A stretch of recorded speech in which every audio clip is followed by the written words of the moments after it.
Nessa videoaula, vamos abordar a independência do Brasil e o primeiro reinado.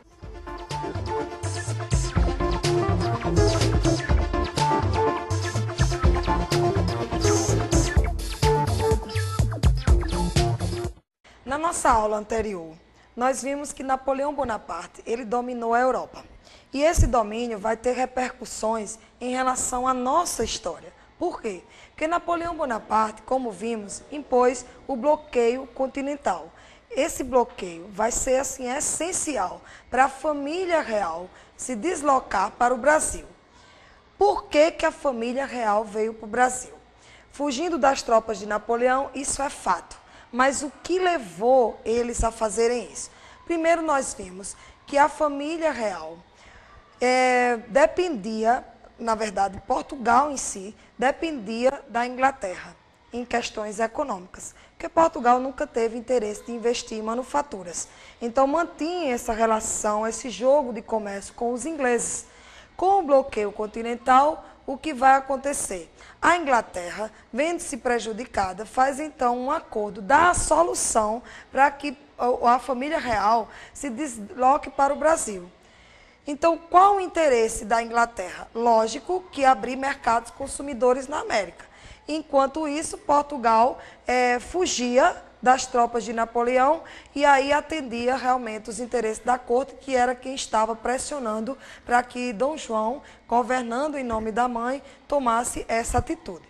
Então, gente, a nossa emancipação política, ela tem um desdobramento relacionado à vinda da família real para o Brasil. Por quê? Porque a presença da família real vai mudar totalmente a nossa estrutura política e econômica, principalmente as questões econômicas, porque a colônia ela vai passar a ter uma ruptura com a metrópole. Então, vamos ver o desdobramento dessa presença aqui no Brasil. Primeiro, a primeira coisa que que Dom João VI vai tomar como medida é a abertura dos portos. O que essa abertura dos portos significou para o Brasil? Lógico que o fim do pacto colonial. O que era o pacto colonial? Nós sabemos que era justamente o exclusivismo que se dava de que a colônia só podia comercializar com a sua metrópole. Então, a abertura dos portos vai possibilitar para que o Brasil comercialize com qualquer país, certo? Então, a abertura dos portos tem como desdobramento o rompimento do pacto colonial. Outra medida adotada por Dom João foi os tratados assinados de comércio e navegação, que está ligado justamente à abertura dos portos. Sendo que esses tratados foram em 1810, a maior parte assinado com a Inglaterra, que os ingleses, que nós vimos no início, foi quem financiou a vinda da família real para o Brasil. Então eles queriam, na verdade, um pagamento por essa ajuda que eles deram, na verdade, com interesses econômicos.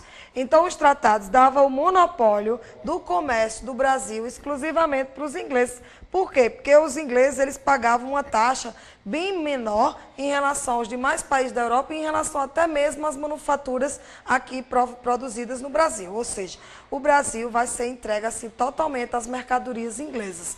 A partir daí, os ingleses eles vão começar, através até da abertura dos portos brasileiros, a também se infiltrar em outros países da América, certo?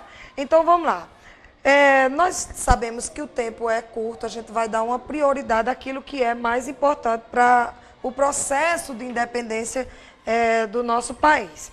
Então, assinados esses tratados, os ingleses vão ser os maiores beneficiados, ok? Aí vamos agora para entender o porquê de Dom João ter voltado para Portugal. Dom João, a presença dele aqui, gente, foi de certa maneira, digamos assim, benéfica em alguns aspectos, porque ele fez com que a colônia ela passasse por um certo desenvolvimento, começou a produzir manufaturas que ele passou a permitir, ele trouxe, fundou assim, várias instituições aqui no Brasil que vai contribuir para que o Brasil tenha uma nova mudança conjuntural e estrutural. Mas em relação ao povo, a gente viu que nada mudou praticamente. Então vamos lá. Por que que Dom João ele vai voltar para Portugal? Quando Dom João veio para cá, que abandonou toda a corte, à mercê dos franceses, houve em Portugal uma resistência às tropas de Napoleão apoiada pelos ingleses. E aí, depois que Napoleão é derrotado, começa então a Portugal exigir algumas mudanças. Isso tudo, gente, se insere num contexto de revoluções que estava passando a Europa. E aí, em Portugal, vai haver a chamada Revolução Liberal do Porto, que essa revolução, ela tem como, assim, a medida, assim, a priori, a volta imediata de Dom João para Portugal. Por quê? Porque os portugueses, eles se sentiram prejudicados, porque perderam o monopólio que tinha sobre o comércio brasileiro, já que havia toda essa mudança aqui, com essas medidas adotadas por Dom João VI. E, além disso, também tem o fato que, em 1815, Dom João elevou o Brasil à categoria de vice-reino. Significava dizer agora que Portugal e o Brasil era como se fosse um só. Então, os portugueses ficaram revoltados com isso e resolveram, então, se revoltar exigindo a volta de Dom João, que ele parte e deixa aqui o filho dele, Dom Pedro I. Então, vamos entender o processo de independência do Brasil como sendo, assim, uma coisa, assim, armada, porque, na verdade, não houve participação popular. Por que não houve participação popular? Porque a elite, ela desde cedo, ela viu que o povo era uma ameaça a seus interesses e resolve, então, apoiar Dom Pedro I. E ele vai atender os interesses dessa elite durante todo o seu governo, pelo menos tentar, apesar de desagradar alguns. Então, Dom Pedro I, ele rompe os laços com a metrópole, no sentido de que o Brasil ganha sua soberania, a sua independência em relação a Portugal. Mas e aí? O que vai mudar? Será que o Brasil realmente se tornou independente? Independência para quem? Quem foi que ganhou nessa história toda? Então, tudo isso nós vamos ver na nossa próxima aula.